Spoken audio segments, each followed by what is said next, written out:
नमस्कार दोस्तों। भारत के प्रधानमंत्री नरेंद्र मोदी ने चीन का दौरा किया अभी। तो आइए हम लोग जानते हैं कि इस चीन से नए रिश्ते में भारत और चाइना के क्या-क्या अपने-अपने फ़ायदे और नुकसान हो सकते हैं। पूरा वीडियो लास्ट तक देखिए, तब आपको पूरी बात समझ में आएगी और पसंद आए, अगर देशभक्ति के लिए है तो सब्सक्राइब जरूर करें। भारत और चीन के बीच व्यापार तेजी से बढ़ रहा है, लेकिन व्यापार घाटा भारत के लिए चिंता का विषय है। चीन से आयात में भारी बढ़ोतरी हुई है, खासकर दवा, इलेक्ट्रॉनिक्स और सौर ऊर्जा जैसे क्षेत्रों में।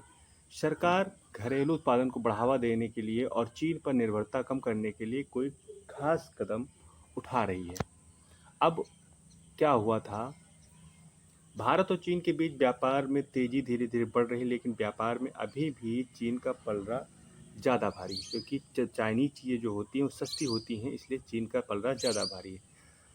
भारत इस बढ़ते व्यापार के घाटे को लेकर टेंशन में भी, साथ ही भारत को चीनी बाजार में अपने सामान बेचने में भी दिक्कतें आ रही। प्रधानमंत्री नरेंद्र मोदी कह चुके हैं कि दुनिया की अर्थव्यवस्था को स्थिर रखने के लिए भारत और चीन को मिलकर काम करना होगा। भारत आपसी सम्मान और फायदे के द्विपक्षीय संबंधों को आगे बढ़ाने के लिए तैयार है।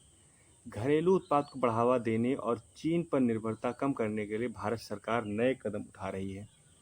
भारत और चीन के बीच व्यापार को लेकर कुछ सवाल और उसके जवाब यहाँ दिए गए हैं। इससे दोनों देशों के व्यवसायिक और व्यापारिक रिश्ते कैसे होंगे, चलिए आपको एक आंकड़े के द्वारा समझाते हैं।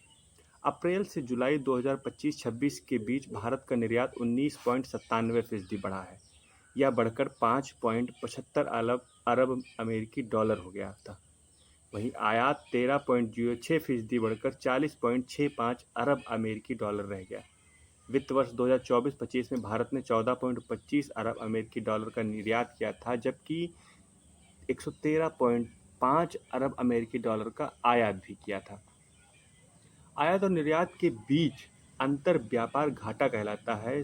यह 2003-04 में 1.1 अरब अमेरिकी डॉलर था, लेकिन वित्त वर्ष 2024-25 में यह बढ़कर 99.2 अरब डॉलर हो गया, तकरीबन 8,70,000 करोड़ के पार पहुंच गया था।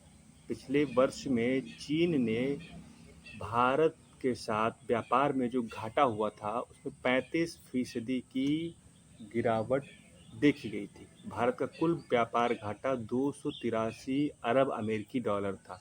वित्त वर्ष 2023-24 में यह अंतर 85.1 अरब डॉलर हो गया था। यह इसलिए चिंता का विषय है क्योंकि यह बहुत बड़ा है, साथ ही एक खास तरह का है। थिंक टैंक GTRI के अनुसार चीन लगभग हर चीज में भारत के साथ आयात पर हावी है। GTRI के अनुसार कुछ दवाएं जिसमें चीन भारत की ज़रूरत पर 97.7% हिस्सा देता है। उदाहरण के लिए एरिथ्रोमाइसिन जैसी एंटीबायोटिक दवाएं हैं। इलेक्ट्रॉनिक्स में चीन सिलिकॉन वेफर्स का 96.8% और फ्लैट पैनल डिस्प्ले पर 86% बनता है। और सौर ऊर्जा में 82.7% और अन्य सेल पर 75.2% लिथियम आयरन बैटरी चीन से आती हैं। लैपटॉप, कढ़ाई मशीन और विस्फोट यान पर भी 91.4 और 98.9% जैसे रोजमर्रा की चीज़ों पर चीन का दबदबा बना हुआ है।